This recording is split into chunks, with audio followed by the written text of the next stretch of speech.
incredibly effective at concealing the truth. Right now, the only people in the colony who know are standing in this room. So we've got to make do on our own.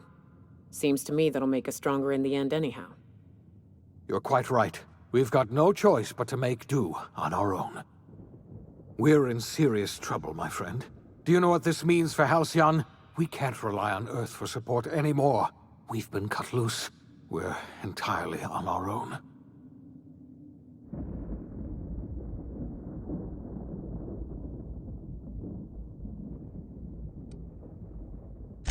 Yes, certainly. I'll help however I can. I don't know what happened, but something must have gone horribly wrong. I don't know why Earth's gone silent. I don't even know if Earth exists anymore. We have no connection back to Earth, and return is likely impossible. We're completely alone out here. I heard it from Akande herself. She tried to pressure me into joining her side, you see. Tried to make me realize that all hope is lost, and that we are alone. She was half right. We are alone, and we're going to have to fend for ourselves, because there's no telling what's happened to Earth. You might have heard of the Earth Directorate's frigate. Half the colony's entire military was on that ship. They were returning to Earth when they vanished without a trace. That was 2 years ago. We haven't heard a word from them since. Whatever happened to Earth likely happened to them. Yes, Akande mentioned as much. Earth hasn't sent us a single message in 3 years. No one knows why. Akande had kept the truth to herself, perhaps with good reason. Can you imagine what would have happened if word got out? We'd have utter pandemonium.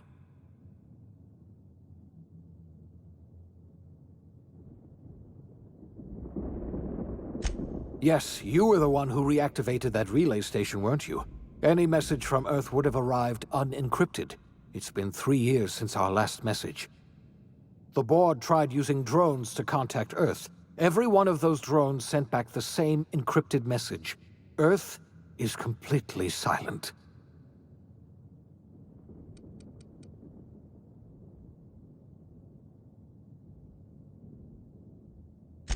I wasn't trying to hide the truth from you, but after all you've done, I owe you an explanation.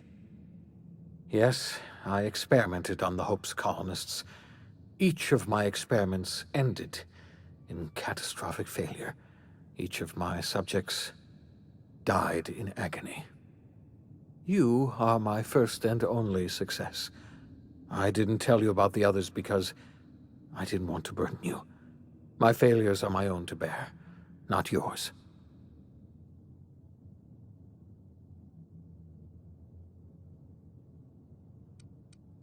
You have every right to think of me that way. I know I can never win back your trust, but I'm trying to set things right. My apologies. I need to get a hold of myself. We've far more pressing issues to worry about right now. If you have any more questions, ask me. I'll answer as best I can.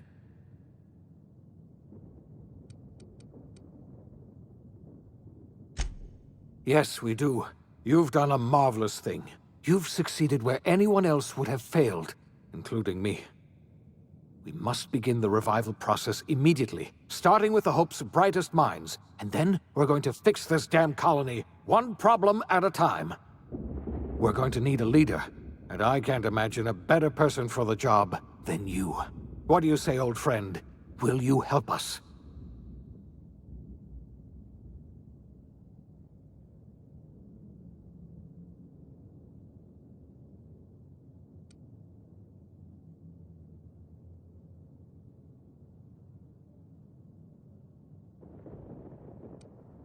You won't hear a word of disagreement from me.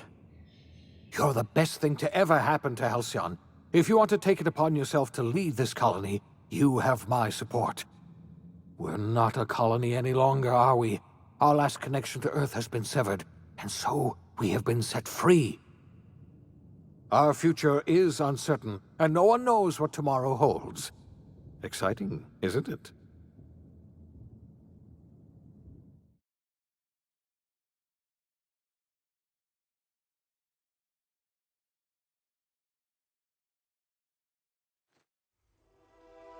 The OSI teaches that everything in the universe happens according to the grand plan. But the stranger that arrived in Halcyon was an unplanned variable. From the moment he landed in Emerald Vale, his actions altered the course of history. The events on Tartarus brought about the end of the board's authority. But the board's mistakes would haunt the colony for decades to come. The damage they left behind would require the work of a generation to repair. Dr. Phineas Wells began reviving a handful of the Hope's colonists. Engineers, scientists, technicians, and intellectuals. They were among the brightest minds the Earth had ever sent out into the stars. The Hope scientists and engineers woke up in a colony descending headlong into total collapse. With no way to return to Earth, they had no choice but to band together and devote themselves to the cause of saving Halcyon. The people of Halcyon were nothing if not hardy. In the absence of the board's authority, many of the colony's settlements banded together with a single purpose in mind: survival. Life was especially hard in the years to come. Some towns dissolved by attrition and starvation, but most of them found a way to carry on. In the years to come, Halcyon was forced to reckon with its newfound freedom. The board was gone, and for better or worse, the colony was responsible for its own destiny. Between MSI's worker-centric policies and the iconoclast's manpower, Sanjar and Zora were able to rally many of the Terra 2 townships to their cause. MSI's workforce swelled, and the iconoclasts enjoyed a significant surge in their ranks. The board was too distracted by infighting and internal politics to stop MSI from becoming a powerful corporation and a refuge for townships that might have fallen through the cracks. Consumed by paranoia, Lilia Hagen took Sublight Salvage in a controversial direction, openly accusing board officials of an extraterrestrial conspiracy. One day, an accident at the Groundbreaker's docking bay silenced her forever. Time would tell if her replacement could keep the Sublight family together. Adelaide McDevitt replaced Reed Thompson as the leader of Edgewater. She and her followers transformed Edgewater in their image. Anyone loyal to Reed was pressured into leaving town, and those who stayed behind adapted to her way of life. Adelaide transformed the old cannery into a new garden. The nearby Edgewater Cemetery provided a convenient source of fertilizer. As for Reed Thompson, it was said that he lasted exactly 2 days outside the walls of Edgewater. Years later, a marauder was found in possession of his hat. Under the leadership of Junlei Tennyson, the Groundbreaker held firm against corporate influence. The ship's mechanical stability gave Junlei the time to educate a promising generation of engineers schooled in her family's traditions. The future of the Groundbreaker looks promising. The rediscovery of the Hope and the abandonment of the Lifetime Employment Program forced Byzantium to come to terms with some uncomfortable realities about the state of Halcyon. While Byzantines were reluctant to surrender the luxuries they'd grown accustomed to, the board's diminished authority gave them little choice in the matter. Nearly everyone had to learn to make do with less. Some even had to get jobs. It was a dark time indeed. Ellie savored her adventures on the Unreliable. Once they were done, she returned to life as usual, running missions of dubious legality, shunning respectable work, and living life to the fullest.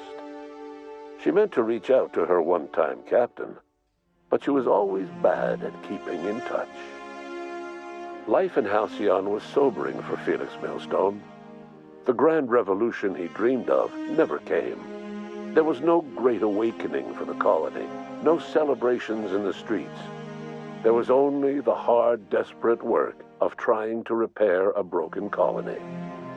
Felix never had a head for numbers, but if there was labor to be done, he was there to help. Eventually, Felix realized that the work of a revolution was done with 2 hands. After all he'd seen and heard adventuring with you, the vicar Maximilian de Soto renounced his faith and joined the effort to rebuild the colony. Ironically, he finally found the joy that had eluded him over the course of his life, and realized that perhaps he was always meant to be just a simple laborer after all. He quickly dismissed the idea.